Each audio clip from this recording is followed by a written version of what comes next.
Hi, my name is Joyce Gilliard. I am a hairstylist in the TV and film industry. And the most recent projects that I just worked on was Genius, Martin Luther King X, which I loved working on. So I haven't had a chance to watch the work yet, but it's always fascinating. How did you get involved in such a project, like your journey to become part of the movie? I have always been a hairstylist, and I feel like my career kind of evolved into TV and film industry.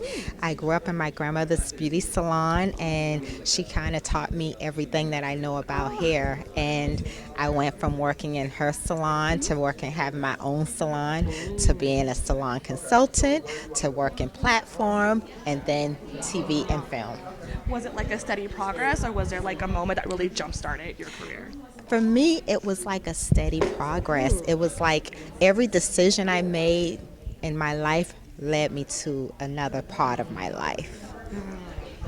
So I had the privilege to watching the panel, and I don't know too much about hair and makeup. I'm quite lazy, quite actually.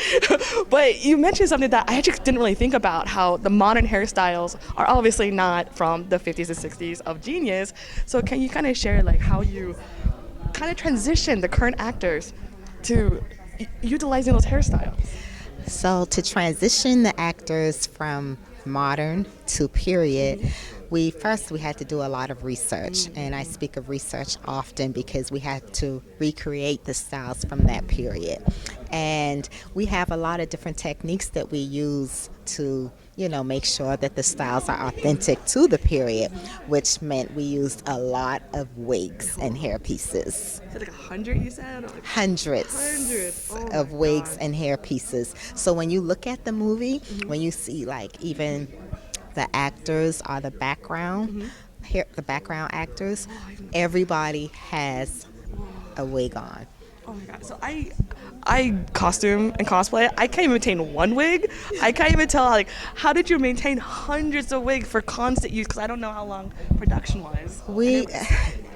We had a team of hairstylists. Sometimes we would have like 40 to 50 hairstylists working in a day, and at night we would definitely collect the wigs, clean them, and restyle them again for the next day. Every night. Yes, we had to do that, and a lot of the times the background or even the cast, we'll make sure that they have their own wig. Once we give them one to wear, we label it and make sure we have their names in it so that they can use the same one over. Oh, actually, I didn't think about it. They probably like knew how to take care of their own wigs too, like maintain Well, it. no, we would provide the Oh, wig, you would but we would oh. take them back at night. Oh my God. And even with the main cast, we have their wigs labeled that we provided for them. We have it labeled, and we would clean them every night and style them every night and put it on a wig block and do it all over again. I'm just thinking the sheer amount of volume and coordination. So wow, congrats to that, because Yes. that's amazing. So I hope people who watch the movie kind of look back like that took a lot of care, just the hair, Yes. the wigs alone.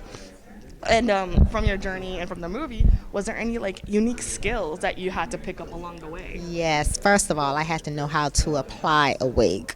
A lot of people don't know how to properly apply a wig. You just don't throw it on. You have to make sure you have to prep I'm serious. You have to prep their hair first, do a wig wrap, a proper wig wrap underneath before you even put the wig on. I'm very guilty of just putting it So on. yeah, you don't just boop, it's there. No. It's not like that. So, I had to know how to do wigs, and then I also had to know how to make the wigs look authentic and make the wigs look natural as possible as well.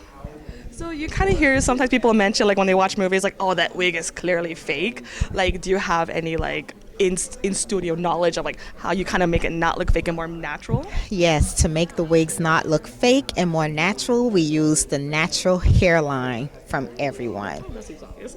Yes, you use the natural hairline the majority of the times. Yes, because it's going to cover up the border of the wig. That makes more sense. Yes. And like, 'cause you said you grew up with your grandmother in this salon. Yes. Like, how much has she seen of your journey, and has she like encouraged you like?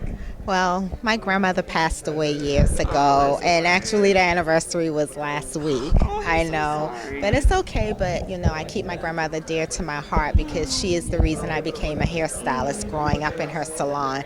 And I know if she just could see me today, she would be like, "Look at my Missy," because Missy was my nickname.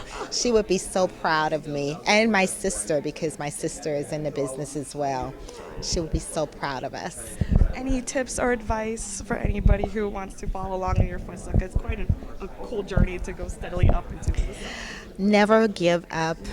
Never give up. And no always ends up being a yes. Ooh, that's very good advice. Thank you so much. Thank you.